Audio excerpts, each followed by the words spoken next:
Добро вечер, почитувани, и добро дојдовте во новото издание на Пратениците зборуваат, ВМРО ДПМН зборува.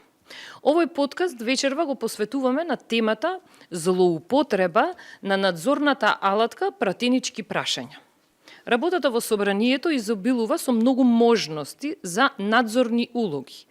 Она што ние како пратеници го имаме како алатка е тоа да вршиме увид и надзор на работата, да ја следиме работата активно и на извршната власт, тоест владата.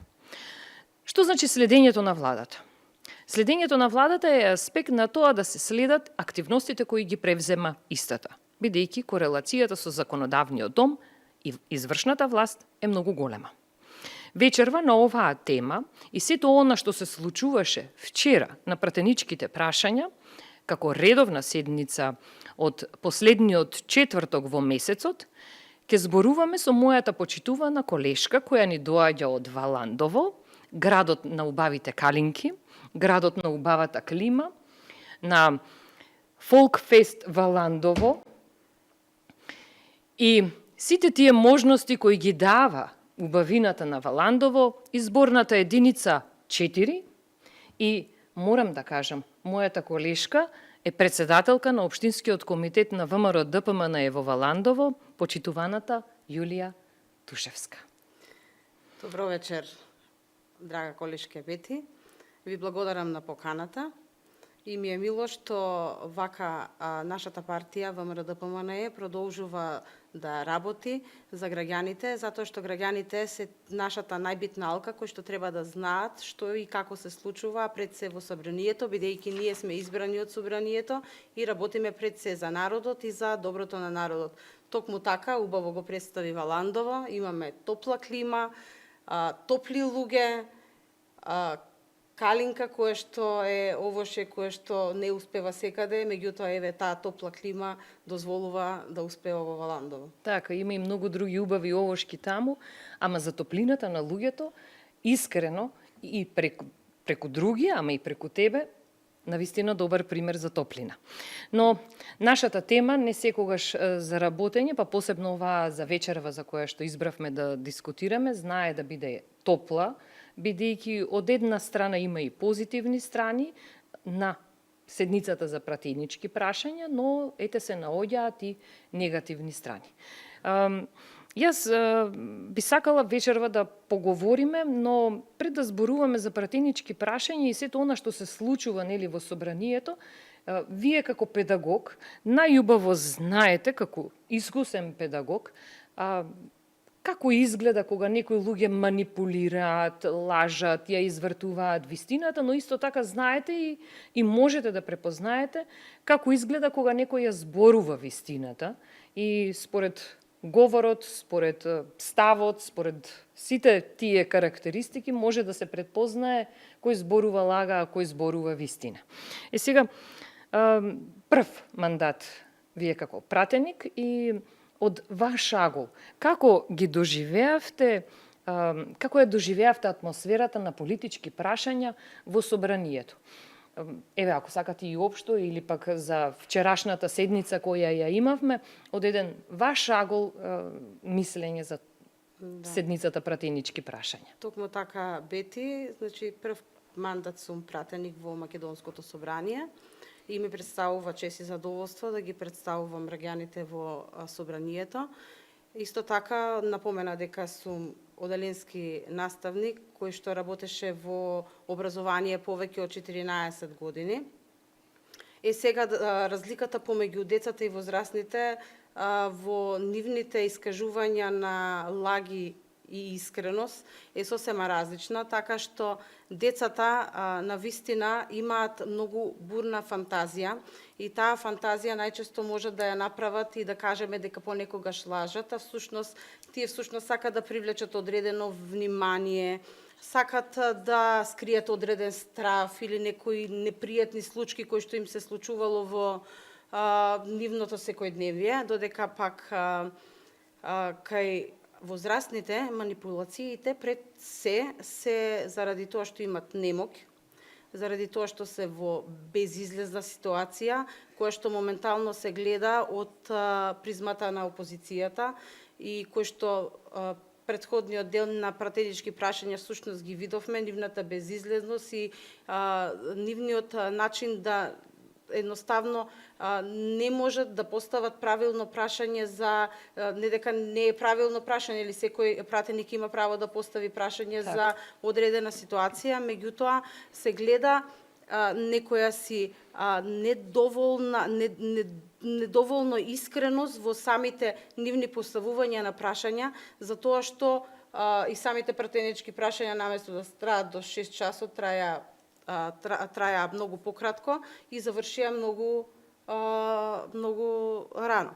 Сега искрениот пристап пред се во атмосферата на собранието се гледа во правилниот пристап на владата и на министрите, на чело нели со премиерот Христијан Мицкоски, кои што секогаш, така и на оваа седница на пратенички прашања, беа присутни точно на време, заедно со пратениците, и самата седница почна точно на време. Така, Јуле, морам да го споделам моето искуство. Во минатото не беше така. Во минатото ние чекавме и со саати да започне седницата, а исто така и премиерот задоцнуваше претходниот премиер или оние премиери од претходната гарнитура, да кажем. Да, значи, во минатото искуството не беше такво како што е денес. Прецизност и точност за почнување на седниците. Токму така, Бети, значи, владата предводена од Христијан Мицкоски на ВМРО ДПМН и коалицијата, во самите предизборни ветувања се одеше со парадигмата да не биде како што беше претходно. Так. И затоа се воспоставува ред, не само во собранието и во државата, за да можеме нормално да функционираме. Да се надоврзам на тоа што претходно го зборував, значи, искрениот пристап на премиерот, каде што одговара на прашањата со едноставни одговори за да можат цела јавност да разберат. При тоа упатување порака на самите пратеници дека не треба да ја злоупотребуваат самата говорница со тоа што ќе изнесуваат или ќе поставуваат прашања кои што на вистина во моментот се многу тешки и горливи за нашата држава, за немилиот настан кој што се случи, еве, например, во Кочани, за болницата, дека не треба да градиме политички поени врз тагата и болката на семејството, се гледа дека нешто треба да се смени во државата и дека веќе се менува. Меѓутоа, за разлика од едната страна, кој што на вистина се бори да направи добро на нашите граѓани да можат да живеат достоинствен живот, поставуваат прашања, добиваат конкретни одговори и кажуваат дека самите одговори не им биле не им се допаѓаат, дека не биле доволно одговорени. Меѓутоа, тоа не е заради тоа што точно не им се допаѓаат, меѓутоа нив ги боли вистината. Вистината им боди во очи. Затоа што се гледа дека почнува да се работи. Се гледа дека тие што направиле криминал ќе одговараат. Так. Стравот си го прави своето. Да, токму така, стравот си го прави своето. И овде мора да напоменам дека довербата е скапо нешто. Да. Тешко се гради, тешко се стекнува, меѓутоа многу лесно може да се изгуби. Затоа и тие изгубија довербата, заради тоа што манипулираа со граѓаните. Така. Јуле, да започнеме вака по-конкретно, низ дадени примери на тоа што, еве, да ја земеме само вчерашната седница за тоа како се случува и каде се злоупотребуваше оваа можност од колегите за поставување на пратенички прашања. Дали можеш да ни издвоиш еден пример, да речам, за тоа? Па еве еден пример што навистина бодеше во очи, беше првото поставено прашање од колегата од СДСМ, каде што прашуваше за несреќата за во Кочани и за јавниот обвинител. Значи, овде можеме да заклучиме дека воопшто не им е битно за граѓаните кои што во овој момент се во болка. Зборуваше за селективна правда. Мене не ми е јасно за каква селективна правда зборуваат тие, кога во овој момент има истрага за самиот немил настан, каде што 68 лица се на испит, а при тоа, претходно тие беа на власт, имаше низа случување, веќе ги споменеме, модуларната болница, Ласкарци, Бесатранс, да. Значи, сите тие немили настани завршија со 0 кривични пријави. Каде е тогаш нивната одговорност? Или најлесно е да дојдеш да плукаш одговорница, а при тоа да не осеќаш ни грам одговорност. Одговорноста треба да ја имаат и тие. И сега, кога веќе се постапува по самите случувања, кога веќе јавниот обвинител излегува на терен и кога почнуваат да се расветлуваат сите што се одговорни во самата несреќа, на некого не му одговара. Истиот тој јавен обвинител, само за јавноста да кажеме, е избран од нивни пратеници. И доаѓа како опозицијата моментално да има јавен обвинител. Така. Селективност во тоа. Каква селективност? Значи нема селективност во ова. Значи многу е симптоматично да зборуваш за некои работи кога треба да се скриеш, да се сокриеш, затоа што претходно нит си извршувал, нит си правел работи. Може би е тоа од недостаток на информации кај колегата, заради тоа што тој може би не се информирал дека колегите околу него гласале за истиот тој обвинител да биде именуван на на истата седница премиерот го извади листингот од тие што гласали, колегата до него гласал за самиот закон, па требале сами помеѓу себе да си кажат и да знаат кој за кого гласал и кој кого застапува. Да.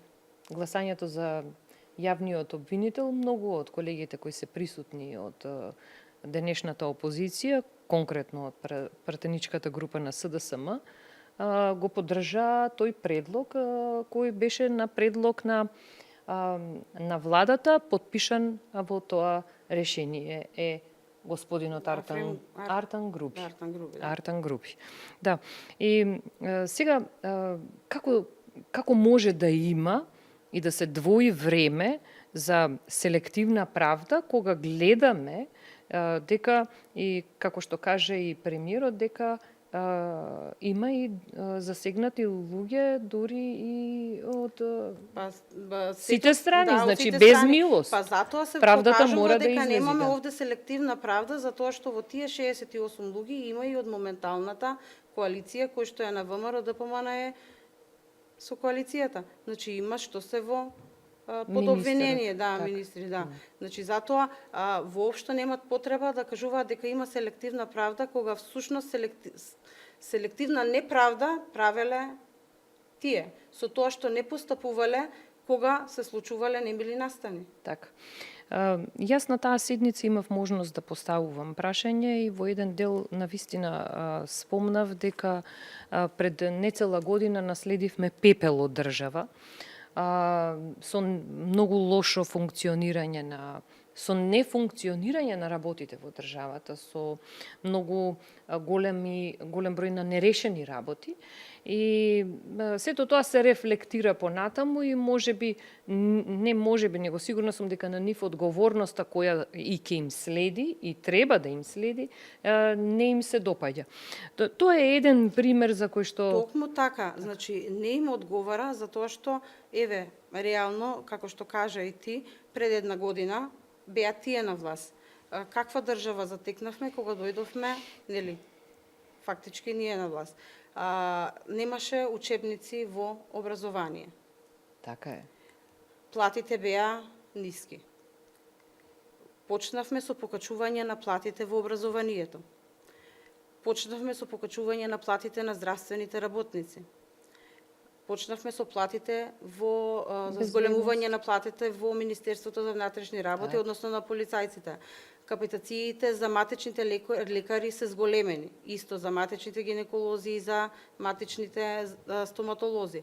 Значи, јас овде морам да те прекинам, омилената категорија и најмногу се радувам, се радувам за секое добро нешто што се случува, ама и покачувањето на пензионерите, да, пензионерите добија линеарно да. покачување од 5000 денари на нивните пензии. Значи сето тоа оди на конто дека самата влада се бори да го подобри животниот стандард на граѓаните. Ти исто така на вчерашната седница испадна со еден графикон за инвестиции, графички приказ, приказ за инвестиции кои што биле во нивно време и како сега почнуваат да се движат. Што можеме да заклучиме од таму? Можеме да заклучиме дека нашата влада се бори подеднакво за сите граѓани. Сите граѓани подеднакво да уживаат услови кои што им доликуваат за нивното живење. А што наследивме? Наследивме пустош и држава во која што се бориме да го задржиме секој еден млад човек за да остане тука, затоа што во недостиг на идеја како да задржат или како да направат или од незнаење поточно се гледа нивното неработење. Така.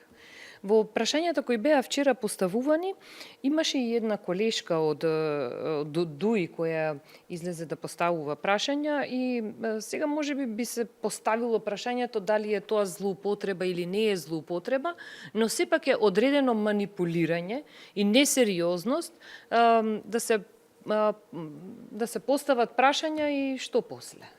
Значи на почетокот на самата седница на пратенички прашања беше напоменато кои од министрите и заменик министрите не се присутни тука или се надвор од државата заради извршување на нивни државнички работи и баш беше напоменато дека министерот за транспорт и врски и заменик министерот нема да бидат овде и токму самата пратеничка постави прашање. Но тоа не го исклучува фактот и за да се одговорат прашањата, бидејќи премиерот е тука и сите. Значи премиерот добро е запознат со ситуацијата во секое министерство, значи има добра организација, така што можеше да се постави на премиерот и сигурно ќе добиеше одговор, меѓутоа еве и во разговор со, бидејќи јас сум прв мандат на пратеник, со повеќе пратеници кои што се трет мандат во самото македонско собрание со поголемо искуство, кажуваат дека на мандатот баш го напоменаа 2020 до 2024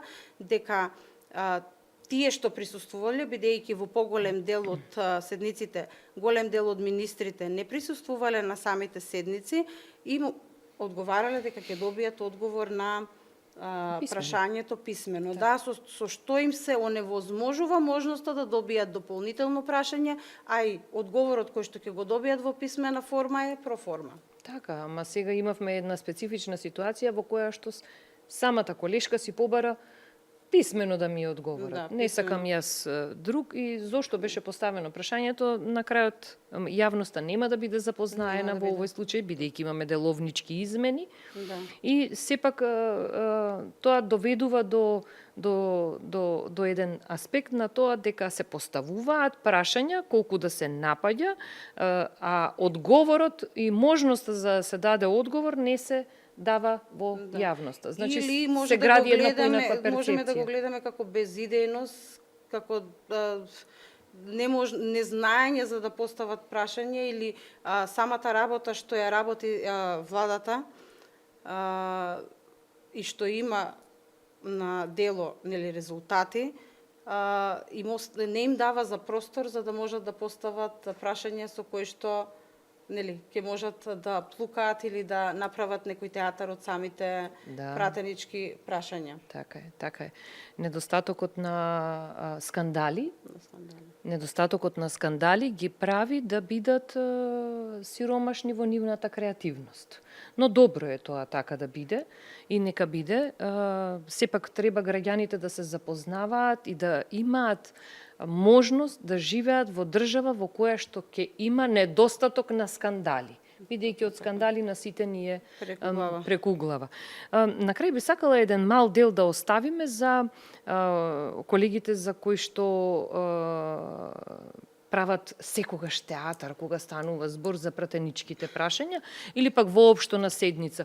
Велам за оние колеги кои намерно влегуваат од предната врата, а одма излегуваат од задната врата. Воопшто не се задржуваат на работните тела и на седниците, сем додека не добијат можност со кондури да маваат, печати да маваат.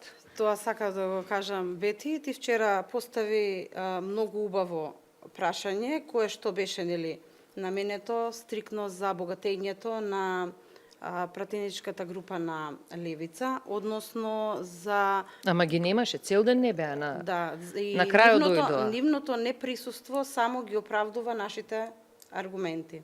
Так. Значи, сето тоа што треба да се направи, и самиот премиер рече дека ќе се направи, со подрумот или приземјето што го имат земено, ќе се види како, за цена која што за Скопје не е замислива, така? Така е. Незамислива, значи знаеме колку чини надвор квадратен... да излеземе сега и првиот да му понудиме да за 722 евра. Да. Имено прашањата кои што беа поставени од 20 колеги од нивната партија ја покажува нивната безидејност, односно прашањата кои што ги поставуваа, првиот беше со име и презиме на одредени личности и ги поставува до министерот. Министерот многу убаво тука му кажа. Дури и овде и јас лично сомнеш имам дека станува збор за некои роднински врски, можеби. Можеби. Или пак лични. Тоа е типично за нив. Да. Во претходниот мандат морам да споменам. Првото прашање кое што Димче Апасиев го имаше како можност да го постави беше за неговата куќа во Велес. Да. Лично. Тој поставува најмногу лични прашања. Министерот тука многу убаво му одговори, му кажа дека сите овие прашања кои што ги имаат, слободно, бидејќи сигурно министерот нема да ги знае сите со име и со презиме кои се вработени или преку Министерството за здравство, да оправдан. Да отидат до кај него и чисто да се расчистат и да се разгледат прашањата дали се како што искажуваат тие или не се како што кажуваат тие. Меѓутоа и вториот пратеник кој што го постави прашањето, кој што од Левица, од Левица, го постави едно прашање до министер, цело време плукаше по владата, цело време. Значи, тоа покажува дека, повторно ќе кажам, нивната безизлезност, ако нема нешто да направат рил за социјални мрежи, тие воопшто и не се појавуваат. Така беше и на оваа седница. На оваа седница тие беа само 20 минути. И овде, знаеш, паѓа во очи и за нас како пратеници, значи, општото мислење од граѓаните за нас, дали ние, кога одиме на работа, си ја извршуваме нашата работа или одиме да ја ставиме картичката и потоа да не нема цел ден. Значи, не е во ред ваквото неозбилно однесување од пратениците. Не е во ред, се согласувам, и одговорност и резултат од тоа неодговорно однесување, верувам ќе видиме наскоро. Сепак, нашата работа секогаш се проверува, а оние кои ја проверуваат, тоа се македонските граѓани. Јуле, благодарам најмногу. Благодарам, Бети, ми беше чест и задоволство што бев твој соговорник. Јас уживав, искрено. Ти благодарам. Благодарам. Почитувани, низ вакви разговори навистина сакаме да ја доловиме атмосферата која ја имаме во собранието. Она што се случува не секогаш е исто како што го прикажуваат дел од политичките партии. Ви благодарам за вниманието. Со интересни содржини се гледаме следната недела. Поздрав!